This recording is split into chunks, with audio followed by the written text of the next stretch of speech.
नमो नमस्ते गोविंद बुद्ध श्रवण संज्ञक अघोक संचयम कृत्वा सर्व सौख्य प्रदो भव भुक्ति मुक्ति प्रदश्चैव लोकानाम सुखदायक है। हे भगवान विष्णु, मेरे सारे पाप राशि का आप नाश कर दें। मेरा नमस्कार है आपको, नमस्कार है, नमस्कार है। आप पुण्य आत्मजनों को भोग और मोक्ष को प्रदान करने वाले तथा सुखदायक हैं। हे भगवान विष्णु, आपको नमस्कार है। राधे राधे। आशा करती हूँ कि आप सभी लोग खुश होंगे, स्वस्थ होंगे, मस्त होंगे। आज मैं आप लोगों को देव उठनी एकादशी, प्रबोधनी एकादशी की कथा सुनाने जा रही हूँ। युधिष्ठिर जी ने भगवान श्री कृष्ण से पूछा, मैंने आपके मुख से रमा का यथार्थ महात्म्य सुना। हे मानद, अब कार्तिक मास के शुक्ल पक्ष में जो एकादशी होती है उसकी महिमा बताइए। भगवान श्री कृष्ण बोलते हैं, हे राजन, कार्तिक के शुक्ल पक्ष में जो एकादशी होती है उसका जैसा वर्णन लोक सृष्टा ब्रह्मा जी ने नारद जी से किया था वही मैं तुम्हें बतलाता हूँ। नारद जी ने कहा, पिताजी, जिसमें धर्म कर्म में प्रवृत्ति कराने वाले भगवान गोविंद जागते हैं, उस प्रबोधनी एकादशी का महात्म्य बताइए। ब्रह्मा जी कहते हैं, हे मुनि श्रेष्ठ, प्रबोधनी का महात्म्य पाप का नाश, पुण्य की वृद्धि तथा उत्तम बुद्धि वाले पुरुषों को मोक्ष प्रदान करने वाला है। समुद्र से लेकर के सरोवर तक जितने भी तीर्थ हैं वे सभी अपने महात्म्य की तभी तक गर्जना करते हैं जब तक कि कार्तिक मास में भगवान विष्णु की प्रबोधनी तिथि नहीं आ जाती है। प्रबोधनी एकादशी को एक ही उपवास कर लेने से मनुष्य 1000 अश्वमेघ यज्ञ तथा 100 राजसूय यज्ञ का फल पा लेता है। हे बेटा, जो दुर्लभ है, जिसकी प्राप्ति असंभव है तथा जिसे त्रिलोकी में भी किसी ने नहीं देखा है, ऐसी वस्तु के लिए भी याचना करने पर प्रबोधनी एकादशी उसे देती है। भक्ति पूर्वक उपवास करने पर मनुष्यों को हरिबोधनी एकादशी ऐश्वर्य, संपत्ति, उत्तम बुद्धि, राज्य तथा सुख प्रदान करती है। मेरु पर्वत के समान जो बड़े बड़े पाप हैं उन सबको यह पाप नाशनी प्रबोधनी एक ही उपवास से भस्म कर देती है। पहले के हजारों जन्मों में जो पाप किए गए हैं उसे प्रबोधनी एकादशी की रात्रि का जागरण रुई की ढेरी के समान भस्म कर डालता है। जो लोग प्रबोधनी एकादशी का मन से ध्यान करते हैं तथा जो इसके व्रत का अनुष्ठान करते हैं उनके पितर नरक के दुखों से छुटकारा पाकर भगवान शिव के परम धाम को चले जाते हैं। हे ब्राह्मण, अश्वमेघ आदि यज्ञों से भी जिस फल की प्राप्ति कठिन है वह प्रबोधनी एकादशी का जागरण करने से अनायास ही मिल जाता है। संपूर्ण तीर्थों में नहा करके सुवर्ण और पृथ्वी दान करने से जो फल मिलता है वह श्री हरि के निमित्त जागरण करने मात्र से मनुष्य को प्राप्त कर लेता है। जैसे मनुष्यों के लिए मृत्यु अनिवार्य है उसी प्रकार धन संपत्ति मात्र भी क्षणभंगुर है। ऐसा समझ करके एकादशी का व्रत करना चाहिए।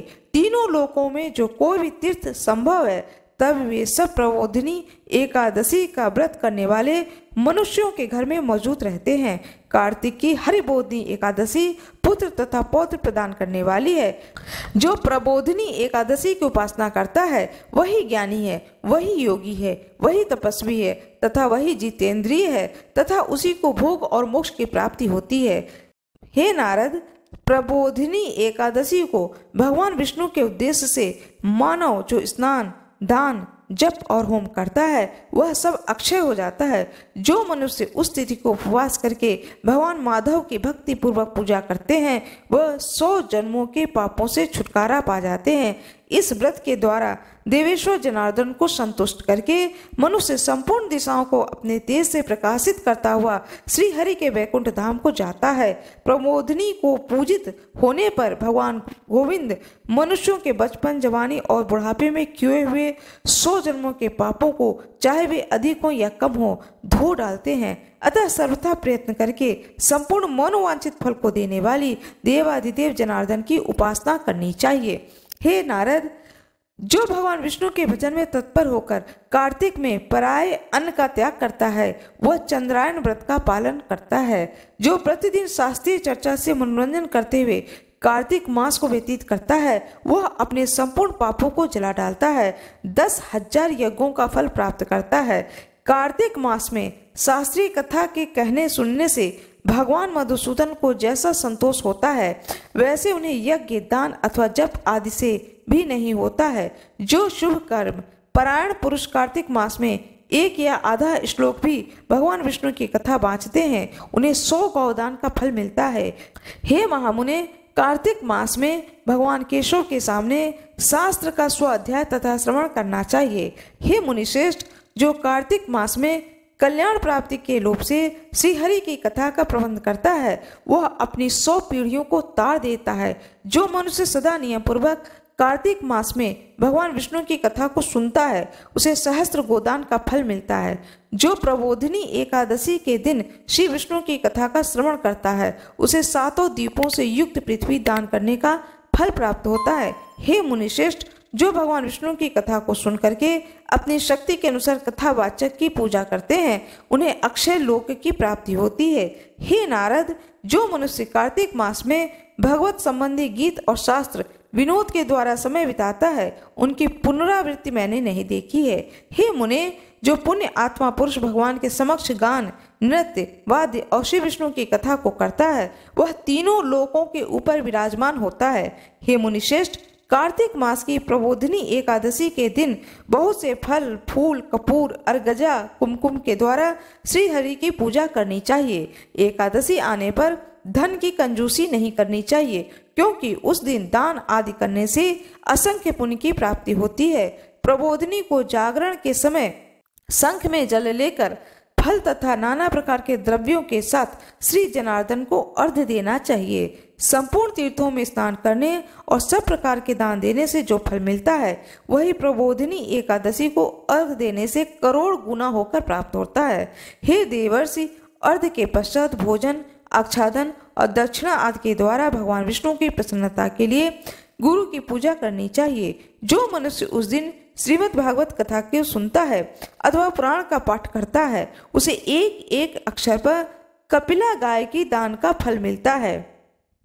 हे मुनिश्रेष्ठ, जो कार्तिक मास में जो मनुष्य अपनी शक्ति के अनुसार शास्त्रोक्त रीति से वैष्णव व्रत एकादशी का पालन करता है उसकी मुक्ति अविचल है।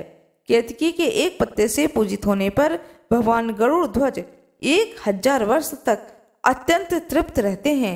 हे देवऋषि, जो अगस्त के फूल से भगवान जनार्दन की पूजा करता है उसके दर्शन मात्र से नरक की आग बुझ जाती है।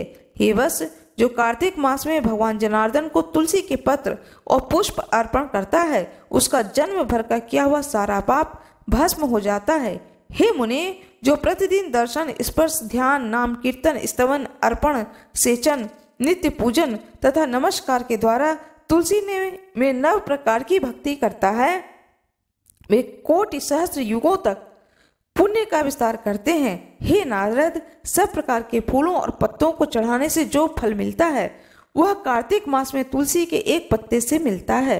कार्तिक आयादिक प्रतिदिन नियम पूर्वक तुलसी जी के कोमल पत्तों से महाविष्णु श्री जनार्दन का पूजन करना चाहिए। जो 100 यज्ञों द्वारा देवताओं का यजन करने और अनेक प्रकार के दान देने से जो पुण्य प्राप्त होता है वह कार्तिक मास में तुलसी दल मात्र से केशव की पूजा करने पर प्राप्त होता है। तुलसी दल पुष्पाणि ये यच्छन्ति जनार्दने कार्तिके सकलम वत्स पापम जन्मार्जिते दहेत दृष्ट्वा स्पष्टा वाध्याता कीर्तिता नामतः स्तुता रोपिता सेचिता नित्यं पूजिता तुलसी नता नवधा तुलसी भक्तिम ये कुर्वन्ति दिने दिने युग कोटि सहस्त्राणि त्वन्ति सुकृतम मुने। यह कथा मैंने आप लोगों को एकादशी व्रत की महान पुण्य फलदायिनी एकादशी व्रत कथा को आप लोगों को सुनाया है। यह कथा आप लोगों को अच्छी लगी हो तो कृपया वीडियो को जरूर लाइक करिएगा। कमेंट बॉक्स में भगवान विष्णु की जय हो, तुलसी माता की जय हो अवश्य ही लिखिएगा। आज मैं आप लोगों को बताने जा रही हूँ कार्तिक मास शुक्ल पक्ष की जो एकादशी आने वाली है। यह एकादशी अत्यंत महत्वपूर्ण एकादशी मानी गई है क्योंकि यह एकादशी देव उठनी एकादशी, देव प्रबोधिनी एकादशी, देवोत्थान एकादशी के नाम से जाना जाता है। यह एकादशी का व्रत अत्यंत शुभ फलदायक है।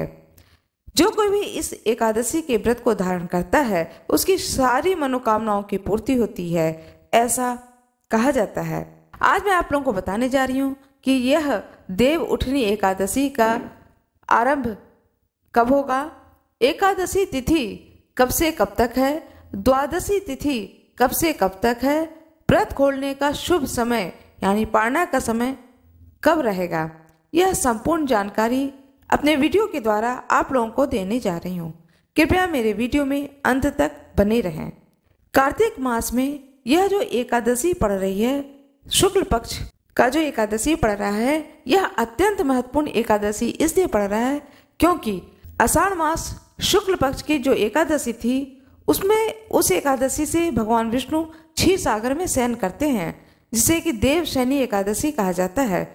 और कार्तिक मास की शुक्ल पक्ष की एकादशी पर भगवान विष्णु जागते हैं, इसलिए देव उठनी एकादशी कहा जाता है। यह 4 महीने का चतुर्मास कहलाता है। इस चतुर्मास में कोई भी शुभ कार्य नहीं किया जाता है। इस देव उठनी एकादशी से सारे शुभ कार्य आरंभ हो जाएंगे। शादी विवाह, मुंडन, गृह प्रवेश, इस तरह के जितने भी शुभ कार्य हैं, यह सारे शुभ कार्यों का आरंभ हो जाता है। इसलिए भी यह एकादशी अत्यंत महत्वपूर्ण माना गया है। एकादशी तिथि का आरंभ होगा 22 नवंबर दिन बुधवार को रात्रि 11:06 से आरंभ हो जाएगा। 23 नवंबर दिन गुरुवार को पूरे दिन का यह एकादशी व्रत रहेगा, यानी एकादशी का व्रत को धारण किया जाएगा 23 नवंबर दिन गुरुवार 2023। यह एकादशी का व्रत इस दिन धारण किया जाएगा। अब मैं आप लोगों को बताने जा रही हूँ कि भगवान विष्णु को जगाया कैसे जाएगा। जिन लोगों ने अपने घरों में देवशयनी एकादशी के दिन रात्रि में एक छोटे से पलंग पर भगवान विष्णु की प्रतिमा या फोटो को शयन कराया है, और जो कि पूरे 4 महीने के लिए शयन कराया है, वह उठाएंगे देव उठनी के दिन भगवान विष्णु को। जो चादर ओढ़ाई जाती थी डेली रात में सोते समय, जो चादर डेली ओढ़ाई गई है, उस चादर को हटाया जाएगा, ताली बजाया जाएगा। ताली बजाने के बाद में जो प्रतिमा है उसे खड़ा करके रखना है। जो भी प्रतिमा है उसे भी लेटे हुए अवस्था में तो उन्हें खड़ा करना है। फिर भगवान के ऊपर जल छिड़कना है, पुष्प चढ़ाना है और उन्हें चावल के दाने चढ़ाने हैं। लेकिन चूंकि यह एकादशी का दिन है, इसलिए एकादशी पर चावल वर्जित माना जाता है, चावल को नहीं छुआ जाता है। इसलिए चावल न चढ़ाएं, फूल चढ़ाएं और जल चढ़ाएं। इस तरह से भगवान विष्णु को जागृत किया जाता है। जिन लोगों ने चातुर्मास में भगवान का शयन नहीं कराया है, वो भी शाम के समय में भगवान विष्णु की प्रतिमा हो उस पर फूल चढ़ाएं, जल चढ़ाएं, जल से छिड़काव करें, फूल चढ़ाएं और भोग स्वरूप जो भी ऋतु फल होते हैं उनको भोग लगाएं। सिंघाड़ा है, मूली है, अनार है, सेब है, अनरसा है, शरीफा है, जितने ऋतु फल होते हैं सबका भोग लगाना चाहिए। एक थाली में, एक प्लेट में सारे फल रख करके भोग लगाएं। इस तरह से भगवान को जागृत किया जाता है। ये मैंने विधान बताया भगवान को जगाने का। अब मैं आप लोगों को बताने जा रही हूँ एकादशी तिथि का समापन कब होगा। एकादशी तिथि का समापन होगा गुरुवार की रात्रि 9 बजे। एकादशी तिथि पर कुछ बातों का ध्यान रखना चाहिए जो कोई व्रत करते हैं उनके लिए। दशमी के दिन ही शाम को सात्विक भोजन करें। दशमी के दिन ही तुलसी की पत्ती को तोड़ करके रख लें। एकादशी के दिन तुलसी के वृक्ष को न छुएं और न ही पत्ती को तोड़ें। एकादशी के दिन ओम नमो भगवते वासुदेवाय नमः इस मंत्र का जाप सारा दिन करते रहना चाहिए। यह मंत्र न जाप कर पाए तो सीताराम सीताराम का ही जाप करें, किंतु सारा दिन भगवान का स्मरण करते रहें।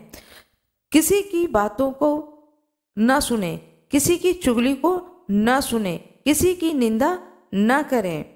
यदि किसी ने आपके कान में आके जबरदस्ती 4 बात किसी की निंदा स्वरूप सुना ही दी है तो 3 बार सूर्य भगवान का दर्शन कर लें। जब आप व्रत का आरंभ कर दें, स्नान ध्यान करके व्रत का आरंभ कर लें, उसके बाद में जो व्रती हैं जिन्होंने व्रत रखा है वह घर में झाड़ू पोछा न लगाएं। कोशिश करें कोई भी जूठे बर्तन को न छुएं। इस तरह से एकादशी के जो व्रत को धारण करते हैं उनको चाहिए कि इन बातों का ध्यान रखें। अब मैं आप लोगों को बताने जा रही हूँ कि एकादशी जो कि देव उठनी एकादशी दिन गुरुवार को 23 नवंबर 2023 को व्रत किया जाएगा, व्रत को धारण किया जाएगा। इस दिन तुलसी विवाह भी की जाएगी। बहुत लोग इसी दिन शाम के समय में भगवान विष्णु का जो स्वरूप है शालिग्राम और तुलसी माता का विवाह का जो आयोजन है वह करते हैं और रात भर तुलसी माता के सामने, तुलसी माता का जो पौधा हो उसके सामने घी का दीपक पूरे रात जलाना चाहिए। यह अत्यंत शुभ फलदायक होता है। यह कार्य अवश्य ही करना चाहिए। इस प्रकार से देव उठनी एकादशी के दिन से चातुर्मास की समाप्ति हो जाएगी। अब मैं आप लोगों को बताने जा रही हूँ देव उठनी एकादशी में सूर्योदय किस समय होगा। सूर्योदय होगा प्रातः 6:24 पर। सूर्यास्त का समय है शाम को 5:16 पर और पारना का मुहूर्त रहेगा सूर्योदय के आरंभ होने से लेकर के प्रातः 8 बजे तक पारना कर लेना चाहिए। यह अत्यंत ही शुभ मुहूर्त है पारना का। इस प्रकार से एकादशी व्रत को धारण करना चाहिए। जो कोई भी इस एकादशी के व्रत को धारण करें वो फलाहार करें। एकादशी के व्रत में सेंधा नमक का सेवन किया जाता है, तो सेंधा नमक फलाहारी नमक जिसे कहते हैं उस नमक से बना करके जो भी फलाहार है होते हैं, जैसे आलू कलहार करके, मूंगफली भून करके, मखाना भून करके, मखाने की खीर बना करके और कूटू कांटा है उसका पूड़ी भी आप बना सकते हैं, लौकी की सब्जी है वो भी बना सकते हैं। इस तरह से पूरे दिन फलाहार करके व्रत को करें। निराहार व्रत करने की जरूरत नहीं है। यह व्रत पूरे दिन फलाहार करके करना चाहिए। कहा जाता है कि सारा दिन चरें लेकिन एकादशी का व्रत करें। इसलिए कहा जाता है कि यह व्रत मोक्षदायिनी व्रत माना गया है। पृथ्वी लोक पर तो सब सुख साधन इंसान को प्राप्त होता ही है, साथ में मृत्यु के बाद वैकुंठ धाम की भी प्राप्ति होती है। इस प्रकार अपने वीडियो के द्वारा मैंने एकादशी के बारे में पूर्ण जानकारी आप लोगों को दी है। मेरा ये वीडियो आप लोगों को अच्छी लगे तो कृपया वीडियो को लाइक जरूर करिएगा, चैनल को सब्सक्राइब करिएगा, बेल आइकन जरूर दबा दीजिएगा। और यदि कोई जानकारी आप लोगों को चाहिए एकादशी से संबंधित तो कृपया कमेंट बॉक्स में आप अवश्य उस प्रश्न को डालें। मैं आपके प्रश्न का जवाब आपको अवश्य ही दूंगी। आप सभी लोगों का बहुत बहुत धन्यवाद। कृपया वीडियो को लाइक जरूर कर दीजिएगा, क्योंकि लाइक करने से आपका कोई नुकसान नहीं है, लेकिन यह जानकारी और भी लोगों को प्राप्त होगी, इसलिए लाइक जरूर करिएगा। धन्यवाद।